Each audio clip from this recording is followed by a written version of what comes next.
سلام مصنون آداب، آپ تمام ناظرین کا ہمارے یوٹیوب چینل پر استقبال کیا جاتا ہے۔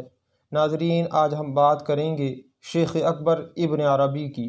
UGC نیٹ میں بہت سارے سوالات ابن العربی سے متعلق کیے جاتے ہیں۔ اگر آپ UGC NET Arab culture and Islamic studies کی تیاری کر رہے ہیں تو ابن العربی کی بایوگرافی، ان کی سوانح جاننا بہت ضروری ہے۔ ابن عربی کا پورا نام محی الدین محمد بن علی ہے۔ بلاد مشرق میں ابن عربی کے نام سے مشہور ہیں۔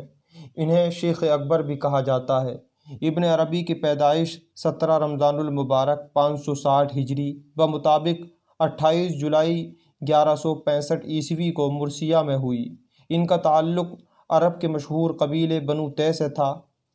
568 ہجری بمطابق 1173 عیسوی میں ابن عربی اشبیلیہ چلے آئے، جو ان دنوں علم و ادب کا بہت بڑا مرکز تھا۔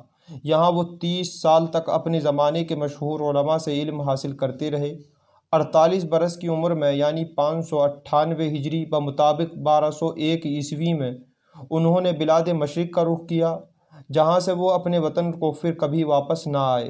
ابن عربی پہلے مصر گئے، پھر کچھ عرصے تک وہاں قیام کرنے کے بعد مشرق اور ایشیائے کوچک میں بہت لمبے عرصے تک گھومتے پھرتے رہے۔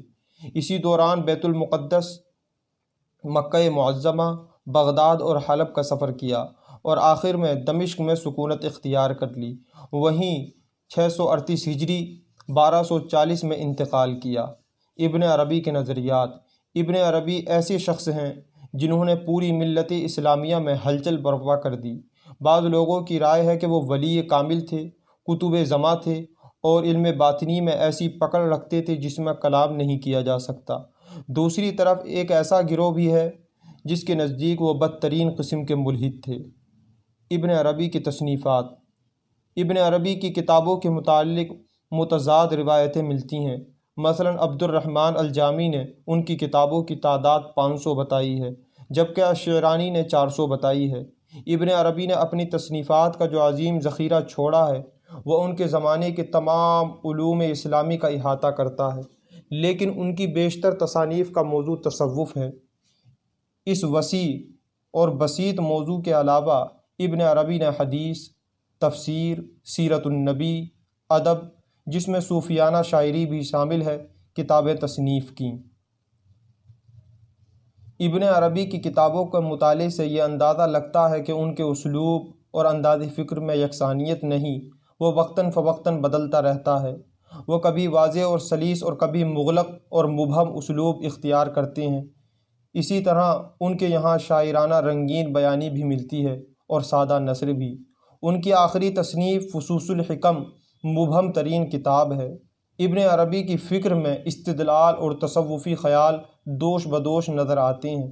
ابن عربی اس اعتبار سے ایک فلسفی تھے کہ انہوں نے دوسرے فلسفیوں کی طرح وجود کی ماہیت کے بارے میں ایک معین نظریہ پیش کیا، اور اس اعتبار سے ایک صوفی فلسفی تھے کہ انہوں نے اپنے تصورات کو تصوف کا لباس پہنا دیا تھا۔ وہ بنیادی اصول جس پر ابن عربی کے سارے متصوفانہ فلسفے کا دار و مدار ہے وہ عقیدہ وحدت الوجود ہے۔ یہ عقیدہ مجمل طور پر ان چند الفاظ میں بیان کر دیا گیا ہے: بزرگ و برتر ہے وہ ذات جس نے سب اشیاء کو پیدا کیا اور خود ان کا جوہر اصلی ہے۔ ناظرین، UGC نیٹ کی جانب سے یہ سوال بارہا پوچھا جاتا ہے کہ وحدت الوجود کا نظریہ کس نے قائم کیا؟ تو یہ ابن العربی کا نظریہ ہے جو انہوں نے اپنی کتاب فصوص الحکم میں پیش کیا۔ ناظرین، ابن العربی کی دیگر تصانیف: مواقع النجوم، الرسالۃ الوجودیہ، الفتوحات المکیہ، تفسیر ابن عربی، المختار من رسائل ابن عربی، شجرۃ الکون، کتاب العین وغیرہ۔ اس طرح ابن عربی نے وحدت الوجود کے نظریے سے تمام مذاہب کا احاطہ کر لیا تھا۔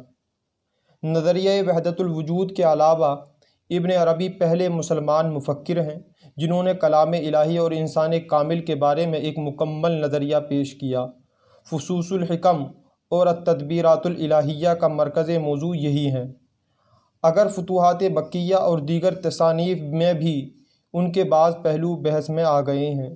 ان کے مطابق انسان کامل وہ آئینہ ہے جس میں تمام اسرار الہیہ منعکس ہوتے ہیں۔ اور وہ واحد تخلیق ہے جس میں تمام صفات الہیہ ظاہر ہوتی ہیں۔